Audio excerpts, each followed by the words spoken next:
Bismillahirrahmanirrahim. Alhamdulillahirabbil alamin. Allahumma shalli wa sallim ala sayyidina Muhammadin miftahi babi rahmatillah adada ma fi ilmillah salatan wa salaman daimaini bidawami mulkillah wa ala alihi wa sahbihi. Assalamualaikum warahmatullahi wabarakatuh. Pemirsa, teman-teman dimanapun Anda berada, alhamdulillah pada kesempatan kali ini kita diizinkan untuk bertemu di dunia maya. Ya, bertemu di dunia maya. Insyaallah pertemuan kita ini terus berlanjut sampai nanti bertemu dengan di dunia yang paling nyata, yaitu di jannahnya Allah Subhanahu wa taala. Karena sebetulnya kehidupan dunia ini fata morgana. Ya, kehidupan dunia ini adalah banyak tipu daya fata morgana. Yang nyata itu hanya nanti di surganya Allah Subhanahu wa taala. Mudah-mudahan setelah panjang umur fi taatillah shihah wal afiyah, diberi segala kemudahan dalam taat, kita nanti masuk surganya Allah Subhanahu wa taala. Pada kesempatan kali ini tema yang diangkat oleh teman-teman adalah gimana caranya agar disayang oleh Allah Subhanahu wa taala, agar kita disayang Allah.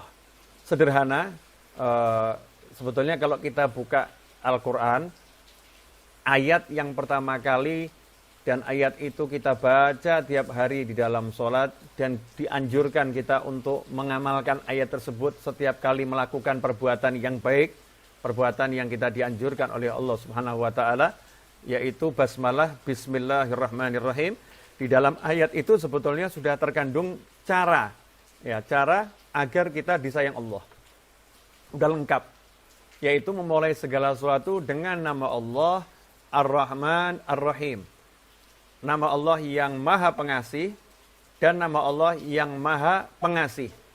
Kalau bahasa Indonesia sering kita terjemahkan Maha Pengasih lagi Maha Penyayang, sementara asal katanya sama, Rahmah. Asal katanya sama, yaitu Rahmah. Dengan nama Allah yang Ar-Rahman dan nama Allah Ar-Rahim. Kita disuruh mulai kehidupan dengan Bismillahirrahmanirrahim. Karena itu kalau kita pengen disayang oleh Allah Subhanahu wa taala, kita harus kenal asma Allah Ar-Rahman dan Ar-Rahim dan menerapkannya dalam kehidupan sehari-hari. Kalau kita pelajari tafsir, maka Ar-Rahman itu berbeda dengan Ar-Rahim. Ya, Ar-Rahman berbeda dengan Ar-Rahim. Menariknya, di dalam suratul Fatihah, di ayat yang pertama Bismillahirrahmanirrahim, Allah Ta'ala memperkenalkan dirinya sebagai Ar-Rahman dan Ar-Rahim. Semua umat Islam diminta oleh Allah Ta'ala untuk paham kalau Allah Ar-Rahman dan Ar-Rahim. Artinya Ar-Rahman, Allah Maha menyayangi seluruh makhluknya. Baik yang percaya sama Allah maupun yang nggak percaya sama Allah. Yang ingkar maupun yang yakin. Ya, yang muslim maupun yang non-muslim. Semua mendapatkan jatah kasih sayang Allah dari nama Allah Ar-Rahman. Allah nggak pandang bulu siapapun, Ar-Rahman. Allah Ta'ala dengan namanya itu menyayang seluruh makhluknya. Ya, menyayang seluruh makhluknya. Kemudian Ar-Rahim adalah Allah yang Maha menyayangi khusus kepada hamba-hambanya yang beriman. Hamba-hambanya yang percaya pada Allah Subhanahu wa taala. Hamba-hambanya yang mengikuti ajaran Allah Ta'ala yang Allah sampaikan lewat Nabi Muhammad sallallahu alaihi wasallam.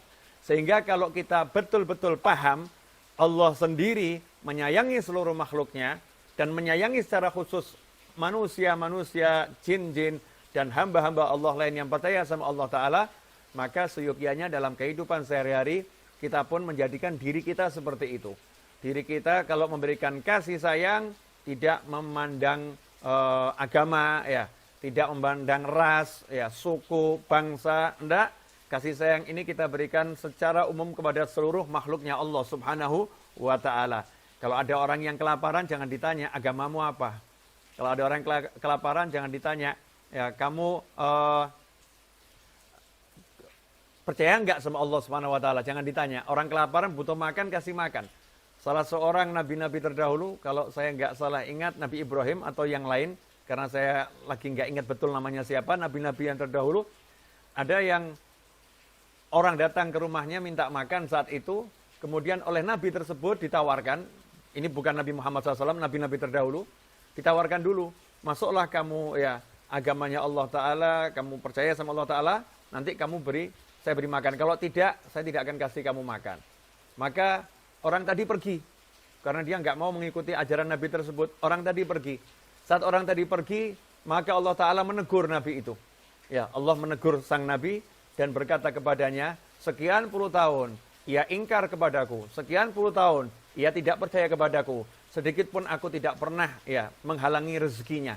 Sedikit pun aku tidak pernah memberikan makanan kepadanya. Aku terus berikan makanan, berikan rezekiku kepadanya. Kenapa baru sekali dia datang kepadamu dan engkau menolak hanya karena alasan dia nggak mau percaya dan iman kepadaku. Maka sang Nabi mengejar orang tadi, kemudian mengatakan, silahkan makan. Ya, saya akan siapkan makanan yang enak buat kamu. Maka orang tadi heran. Tadi kamu menawarkan saya harus masuk agamamu dulu, harus percaya sama kamu, baru dikasih makan.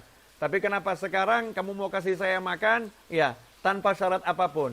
Maka dijawab oleh sang Nabi, Allah Ta'ala menegur saya. Allah katakan, sekian puluh tahun engkau tidak beriman kepadanya, dan Allah tetap memberikan rezekinya kepadamu. Masa saya boleh datangi sekali aja, udah menawarkan macam-macam dengan syarat yang macam-macam, saya ditegur oleh Tuhan saya. Maka orang tadi berkata, Allah Tuhanmu menegur engkau seperti itu? Iya. Maka orang itu pun akhirnya memeluk agama Islam, kemudian beriman kepada Allah Subhanahu wa Ta'ala. Inilah makna Ar-Rahman dan Ar-Rahim. Ar-Rahman, siapapun orangnya kita sayangi. Ya, siapapun makhluknya kita sayangi. Kita nggak boleh membeda-bedakan. Saya hanya mau sayang sama manusia, nggak mau sayang sama jin. Saya hanya mau sayang sama manusia, nggak mau sayang sama lingkungan. Saya hanya mau sayang sama manusia, nggak mau sayang sama hewan. Itu tidak dibenarkan di dalam Islam. Siapapun makhluk Allah Subhanahu wa Ta'ala hendaknya mendapatkan jatah kasih sayang dalam global, ya, kasih sayang global, nggak dimusuhin, ya. Kalau memang dia butuh bantuan ya dibantu, selama itu tidak melanggar aturannya Allah Subhanahu wa Ta'ala. Nah, kalau ini kita terapkan dalam kehidupan sehari-hari, kita sebagai Muslim menyayangi semuanya, otomatis kita mendapatkan sayangnya Allah Subhanahu wa Ta'ala. Disabdakan oleh Nabi Muhammad sallallahu alaihi wasallam, Rasulullah bersabda, man la yarham la yurham. Siapa yang tidak menyayangi tidak akan disayangi. Siapa enggak menyayangi tidak akan disayangi. Makanya di bulan suci Ramadan, orang yang tidak punya rasa kasih sayang, yang punya rasa kebencian kepada muslim yang lain, punya rasa kebencian pada muslim yang lain, oleh Allah Ta'ala tidak diterima. Ya, ibadahnya enggak diterima. Tidak dapat Lailatul Qadar, diblokir pahalanya. Karena hatinya masih punya kebencian kepada muslim yang lain. Karena itu udah menjadi syarat mutlak untuk mendapatkan rahmah. Yang mana rahmat itu syarat untuk masuk surganya Allah Subhanahu wa Ta'ala. Tiada seorang pun masuk surga dengan amalnya, semua masuk surga dengan rahmatnya Allah Subhanahu wa Ta'ala. Rahmat ini, kasih sayang ini hanya akan didapatkan oleh orang-orang yang punya jiwa kasih sayang. Qala Rasulullah SAW, Ar-Rahimuna yarhamuhumur Rahman. Atau kama qala SAW. Rasulullah SAW bersabda, Ar-Rahimuna, orang-orang yang menyayangi, mereka itu disayangi oleh Allah yang Maha Penyayang. Oleh karena itu, ikhwani rahimakumullah, mari kita saling menyayangi satu dengan yang lain. Ya, saling menyayangi, saling mengasihi. Terapkan dalam kehidupan sehari, apalagi di masa yang seperti ini, kita harus lebih punya empati ya kepada sesama kita, punya empati. Kita doakan yang sakit agar segera diangkat penyakitnya, diberi kesembuhan oleh Allah Subhanahu wa Ta'ala.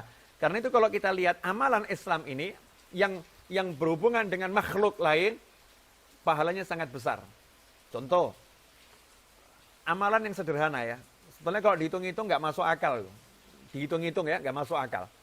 Ada orang puasa 1 hari. Dari pagi, dari mulai subuh sampai maghrib. Kemudian kita datang ketemu sama orang tersebut. Saat orang itu mau berbuka, kita kasih dia minum teh panas. Kita kasih minum teh panas yang manis. Orang itu suka. Seteguk itu masuk membatalkan puasanya di kala maghrib. Maka pahala puasa orang tadi dia dapat, dan Allah berikan pahala yang sama untuk orang yang memberikan minum.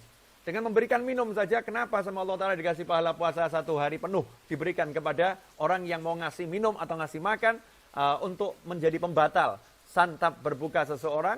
Jawabannya adalah karena itu muncul dari kasih sayang. Ya, muncul membantu orang lain, menyelamatkan orang lain. Karena itu ikhwani rahimakumullah, tidak ada amal yang lebih utama menurut Nabi Muhammad SAW bagi seorang mukmin seperti idkhalus surur, menyenangkan hati mukmin yang lain, menyenangkan hati mukmin yang lain. Siapa yang mampu menyenangkan hati mukmin yang lain, maka dia akan mendapatkan nilai amal yang paling tinggi.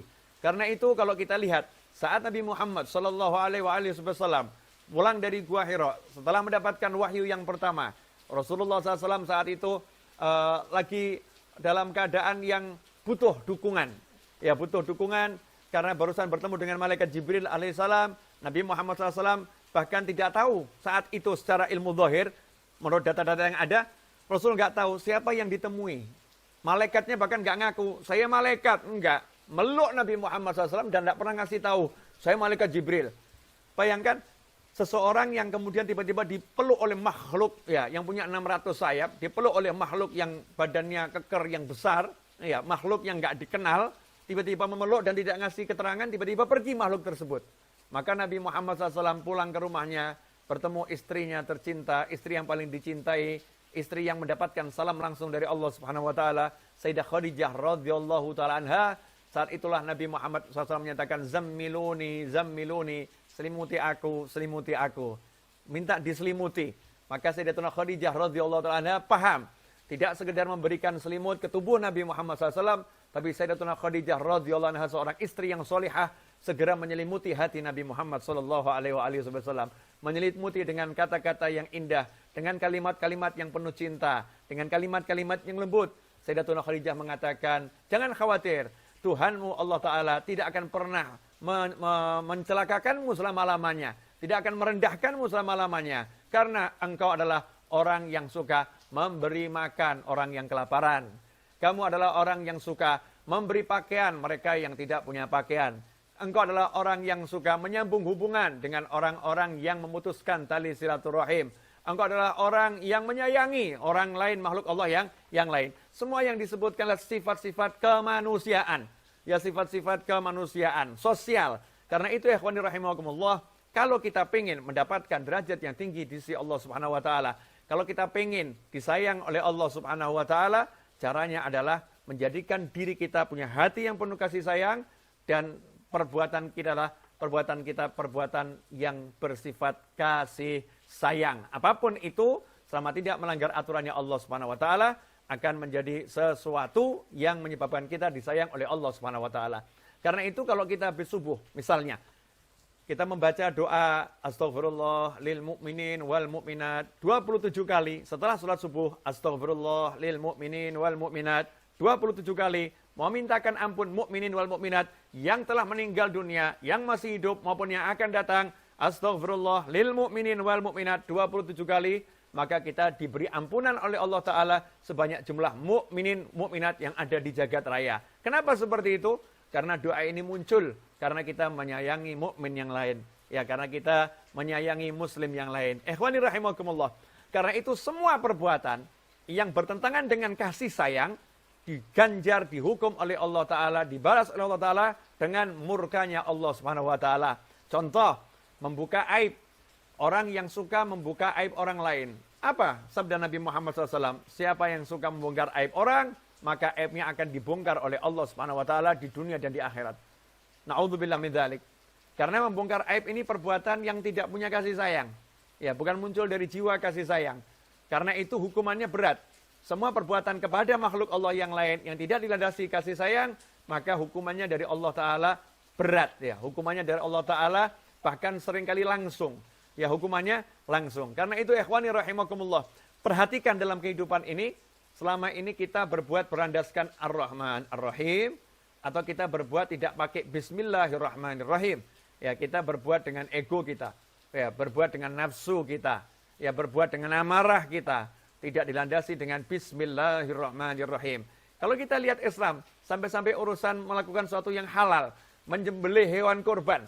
Ya, ini sesuatu yang disunahkan, menyembelih hewan kurban. Itu pun harus dilakukan dengan cara yang penuh kasih sayang. Tidak boleh menyembelih hewan itu di hadapan hewan-hewan yang lain. Nggak boleh. Karena Allah mengajarkan jangan biarkan hewan-hewan itu melihat temannya lagi disembelih. Sampai sejauh itu Islam mengajarkan. Sedetil itu Nabi Muhammad SAW mensyariatkan. Bahkan pisau yang digunakan untuk menyembelih hendaknya diasah setajam mungkin. Sehingga hewan sembelihan tadi tidak merasakan, ya, proses itu lama. Cepat prosesnya, tidak terasa. Kemudian juga ketika menyembelih hewan sembelihan tadi pun tidak disunahkan mengucapkan Bismillahirrahmanirrahim. Tetapi disunahkan mengucapkan Bismillah dengan nama Allah tanpa menyebutkan Ar-Rahman dan Ar-Rahim. Karena perbuatan yang sedang dilakukan adalah perbuatan mengambil nyawa binatang meskipun disyariatkan oleh Allah Subhanahu wa taala. Bahkan dalam ajaran Nabi Muhammad sallallahu alaihi wasallam kita lihat Rasulullah SAW melarang sahabat umatnya yang duduk di atas kendaraan hewan tunggangan, duduk di atas hewan tunggangan, kemudian tidak melakukan perjalanan, hewannya parkir, orangnya duduk di atas ngobrol. Nabi Muhammad SAW melarang perbuatan tersebut. Jangan jadikan hewan tungganganmu seperti kursi yang kamu dudukin. Kalau memang tidak melakukan perjalanan, posisinya diam, berhenti, turun dari kendaraan, tambatkan hewanmu, silahkan lanjutkan percakapan. Sedetil itu yang diajarkan oleh Nabi Muhammad SAW. Ikhwani rahimakumullah. Karena itu kalau kita simak kisah Nabi Musa alaihissalam, Nabi Musa alaihissalam ketika dalam keadaan kelaparan yang luar biasa, lari dari kejaran Fir'aun, ya sampai ke tempatnya Nabi Syu'aib, kemudian melihat dua wanita yang saat itu membutuhkan air untuk hewan ternaknya, tapi wanita tersebut tidak diberi kesempatan untuk mengambil air, karena mata airnya ditutup dengan batu yang besar. Maka saat itu Nabi Musa yang kelaparan, gak makan berhari-hari kecuali rerumputan dan dedaunan, Nabi Musa alaihissalam muncul kasih sayangnya, kemudian membantu dua wanita tersebut. Setelah itu wanita tersebut pergi pulang ke rumahnya. Nabi Musa di bawah pohon mengatakan, "Ya Allah, aku sangat butuh terhadap kebaikanmu karena kelaparan, tidak mendapatkan makanan." Gak lama kemudian Nabi Musa alaihissalam diundang makan oleh Nabi Syu'aib, ayah dari dua wanita tersebut. Singkat cerita, akhirnya Nabi Musa alaihissalam mendapatkan mertua karena salah satu dari wanita itu akhirnya dinikah oleh Nabi Muhammad SAW, dan mertuanya pun menjadi gurunya. Nabi Musa berguru kepada Nabi Syu'aib alaihissalam, dan setelah itu melakukan perjalanan bersama istrinya kembali ke Mesir setelah 8 tahun atau 10 tahun. Di tengah jalan diangkat menjadi Rasulnya Allah subhanahu wa ta'ala. Rentetan peristiwa ini mendapatkan istri karena berbuat baik, kemudian mendapatkan guru karena dinilai punya kebaikan, diberi oleh Allah Ta'ala guru seorang Nabi. Semua rentetan ini bukan sesuatu yang sia-sia. Artinya suatu kebaikan akan menimbulkan kebaikan-kebaikan yang lain. Suatu kasih sayang akan menimbulkan kasih sayang yang lain. Karena itu kalau kita pengen disayang oleh Allah Subhanahu Wa Ta'ala, tidak ada kata lain kecuali kita punya jiwa kasih sayang kepada semuanya. Nah, kemudian ada yang khusus. Yang khusus siapa? Orang tua kita. Orang tua kita. Kemudian siapa? Kerabat. Karena itu orang yang nggak sayang sama orang tuanya, ibadahnya seperti apapun nggak diterima oleh Allah Subhanahu Wa Ta'ala. Karena tergolong anak yang durhaka. Ridullah fi ridul walidain, wa suhtullah fi suhtil walidain. Ridho Allah bergantung ridho orang tua, murkanya Allah juga bergantung murkanya orang tua. Kemudian yang kedua, kerabat. Maka siapa yang memutuskan tali silaturahim, Allah pun tidak menerima ibadah puasanya. Pahalanya diblokir oleh Allah Subhanahu Wa Ta'ala. Ya Allah pun memutuskan hubungan dengannya. Siapa memutuskan tali silaturahim, Allah putuskan hubungan dengannya.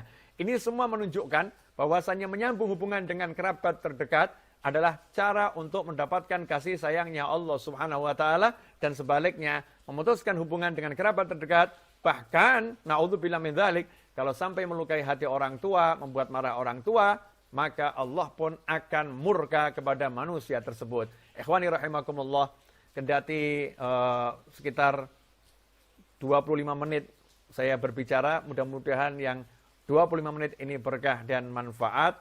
Insya Allah yang 25 menit ini bisa menjadi inspirasi untuk yang berbicara dan yang mendengarkan, ya, dan bisa diamalkan dalam kehidupan sehari-hari. Ingat, Bismillahirrahmanirrahim, Allah Ar-Rahman, Allah Ar-Rahim. Artinya yang muslim maupun yang non-muslim semua disayang oleh Allah Subhanahu Wa Ta'ala. Tentunya batasan kasih sayang diatur oleh syariatnya Allah Subhanahu Wa Ta'ala. Kita pelajari batasan-batasan tersebut dan kita amalkan dalam kehidupan sehari-hari, maka kita mendapatkan kasih sayangnya Allah Subhanahu Wa Ta'ala. Semoga kita mendapatkan Lailatul Qadar, diterima puasa kita, diterima semua ibadah kita, dan segera yang saat ini sedang dialami oleh seluruh umat manusia diangkat oleh Allah Ta'ala, diganti dengan kebaikan dan kebaikan dan kebaikan. Hakadha wa sallallahu alaihi wasallam Muhammadin wa alihi wasallam, alhamdulillah rabbil alamin wa afa minkum. Wassalamualaikum warahmatullahi wabarakatuh.